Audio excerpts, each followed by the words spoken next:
Você sabe qual é o dia mais triste do calendário judaico?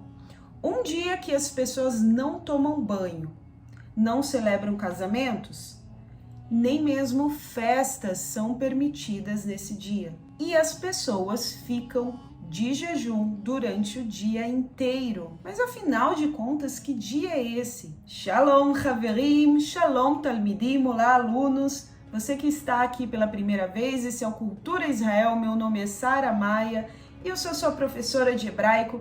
Vou te mostrar curiosidades de Israel e principalmente te introduzir o hebraico, um idioma milenar falado pelos profetas do passado, falado por Jesus. Então já deixa o seu like nesse vídeo e segue essa página se você não conhecia esse canal. Bom, primeiramente, você que está chegando agora, o que é calendário judaico ou calendário hebreu? Muitos chamam de calendário bíblico.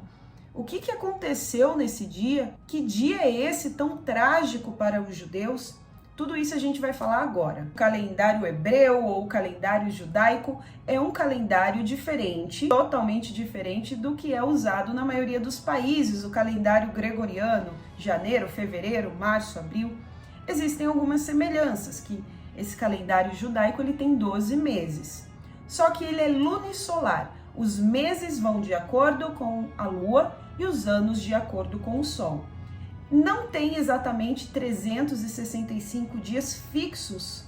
Ele é contado a partir da criação de Adão. Ou seja, de acordo com o calendário judaico, nós estamos no ano de 5.783 e não 2023, porque o calendário gregoriano é contado a partir de Cristo, depois de Cristo. Se você quiser ver mais um vídeo sobre calendário judaico, eu vou deixar aqui no card e depois você vê.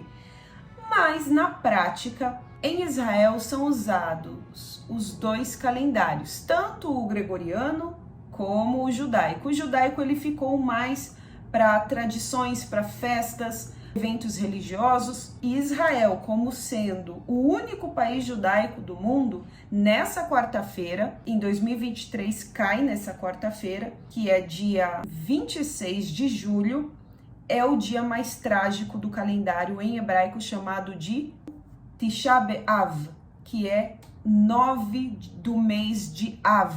9 do mês de Av é o dia em que aconteceram muitas tragédias para o povo de Israel.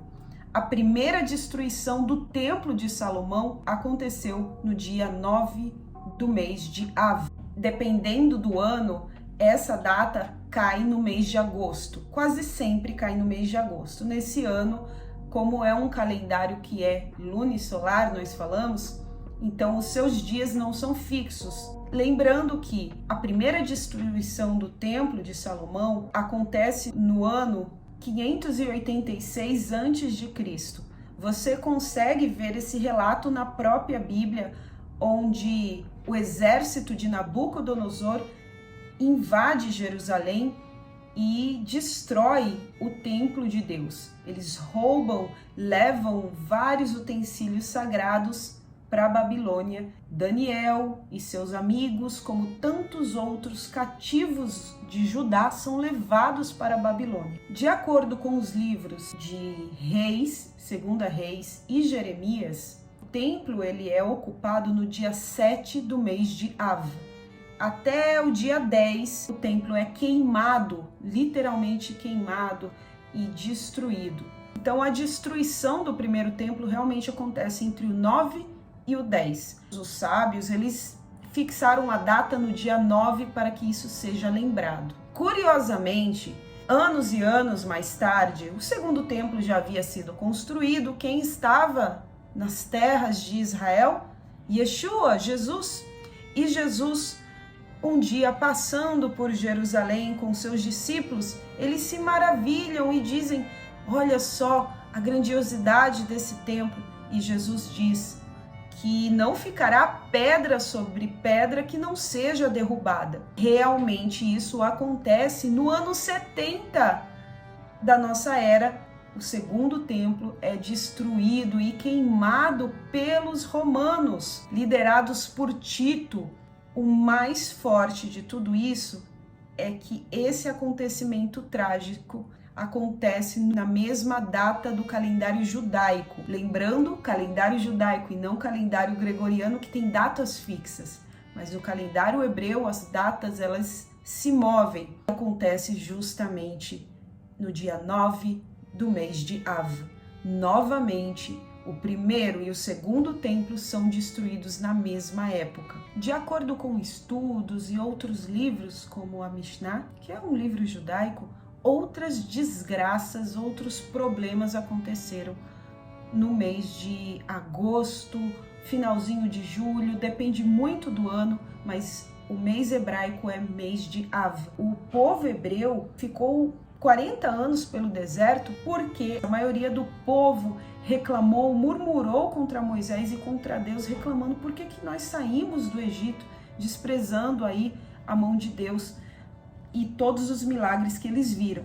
E eles receberam essa punição de ficar 40 anos no deserto, e não essa geração entrou, e sim a próxima entrou na Terra Prometida. E isso, de acordo com os estudiosos, isso aconteceu no mês de Av, o mês judaico, 9 de Av. E também outras calamidades históricas, gente. Nessa mesma data, os judeus foram forçados a deixar a Inglaterra em 1290.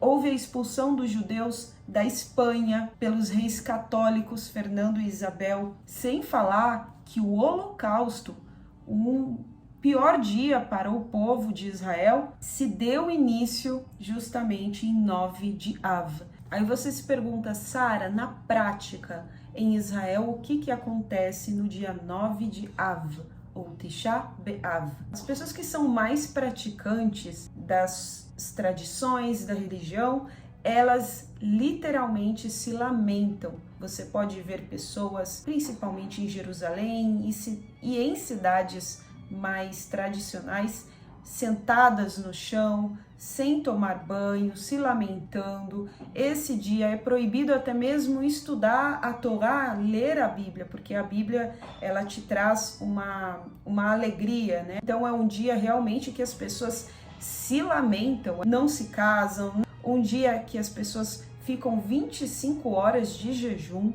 Então você vê isso na sociedade judaica em Israel. E onde você vai ver isso com mais força realmente é perto do Muro das Lamentações. Aí em hebraico não é chamado de Muro das Lamentações, e sim Muro Ocidental. Esse é o mesmo muro construído por Herodes, um muro de arrimo para o templo. O que Jesus falou, que não ficaria pedra sobre pedra, que não fosse derrubada, realmente aconteceu. Só que aquele muro ao redor que muitos judeus, cristãos, pessoas do mundo todo visitam, é o único muro que sobrou depois da destruição do templo. E é um muro externo, o que fazia parte do templo em si, realmente foi derrubado. E até hoje você consegue ver imagens das pedras que não saíram dali, elas são testemunhas que houve uma destruição em massa em Jerusalém. Muitas pessoas às vezes não entendem como a cultura ela é forte, se tratando desse feriado que eu estou falando e de tantos outros que a gente compartilha aqui nesse canal. Por exemplo, você já viu um casamento judaico? Você vê que o noivo ele tem ali um copo que ele geralmente está todo embrulhado. Depois que ele se casa com a noiva, ele quebra o copo. Você já viu ele pisando? E as pessoas batem palma e dizem Mazal Tov. Mazal Tov é parabéns. O que significa a quebra desse copo? Esse ritual foi introduzido depois da destruição dos 2 templos de Jerusalém, porque o momento de mais alegria de um ser humano é o dia de seu casamento, segundo a tradição. E quando você quebra o copo, você está lembrando da destruição do Templo de Jerusalém. Lembrando que a sua alegria não está completa porque o templo ainda não existe. E agora, sabendo disso, acredito que você entende como o templo é importante para o povo de Israel, não é mesmo? Você que ficou até aqui no final, você sabia desse dia onde o povo realmente se lamenta, jejua. Muitos evitam até mesmo colocar roupas novas, usar sapato de couro. Dia de lamentação, onde pessoas ficam sentadas na rua chorando, relembrando as destruições e os massacres que sofreram. Você tinha conhecimento disso? Nos vemos no próximo vídeo. Shalom, Leitraot. Um prazer estar com vocês novamente, viu? Tchau, tchau.